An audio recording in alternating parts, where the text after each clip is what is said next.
The room is quiet now. Too quiet for a story that waited more than half a century to be told. At 84 years old, Connie Smith finally leans toward the truth she's circled her entire life. Not because she wants attention, not because she needs vindication, but because time, at last, has loosened its grip. And when she speaks about Bill Anderson, her voice doesn't tremble with anger.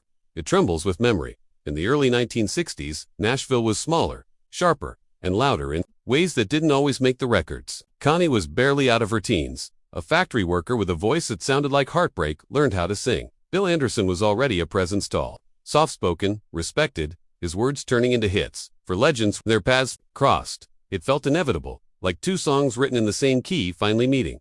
People saw the smiles, the duets, the way he introduced her to rooms she'd never been allowed into before. They didn't see the long nights, the quiet car rides, the weight of expectation pressing down on a young woman who just wanted to sing and survive.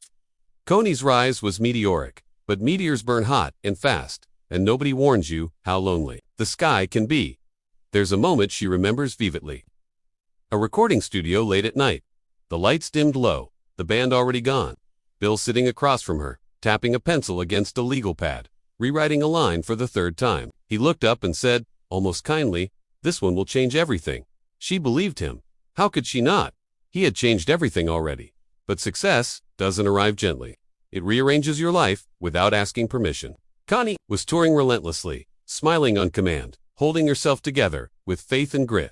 Bill was still there, always there, but never in the way she needed. Their relationship, personal, professional, emotional, blurred until it was impossible to tell where one ended and the other began. Fans speculated for decades.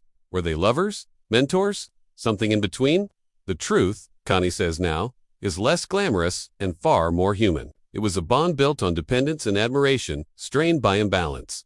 He had power, she had talent, and the space between those two things can be dangerous. There were times she wanted to walk away, times she prayed for a door to open. Didn't lead back to the same circle. But this was Nashville. This was the industry. Saying no came with consequences. No one spelled out for you. So she stayed quiet. She sang the songs. She played the role, and Bill. He wasn't a villain in a dark room. That's the part that makes this story uncomfortable.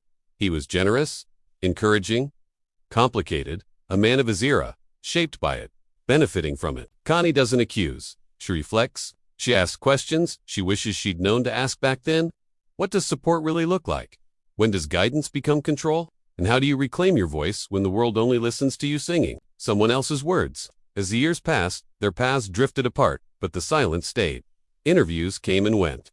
Documentaries told half the story.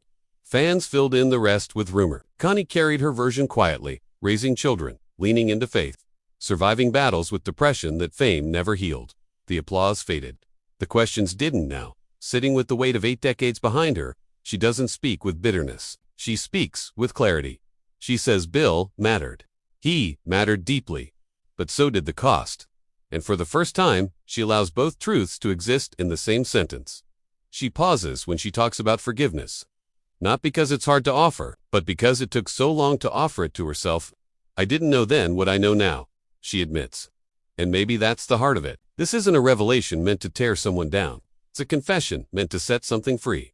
The industry has changed, she says. But echoes remain. Young voices still walk into rooms with powerful men. Dreams still blur judgment. Silence still feels safer than honesty. Connie hopes her words land gently but firmly. Like a hand on the shoulder of someone just starting out. When asked why she's speaking now, she smiles sadly. Because I finally can. Because the fear has faded. Because the story deserves its ending. Because legacy isn't just about the songs you leave behind, but the truths you're brave enough to tell when the music stops. And as her voice trails off, the question lingers in the air, unanswered and impossible to ignore. How many stories like this were never told? How many voices are still waiting for the right moment? And when history looks back, will it hear the silence or the courage it took to finally break it?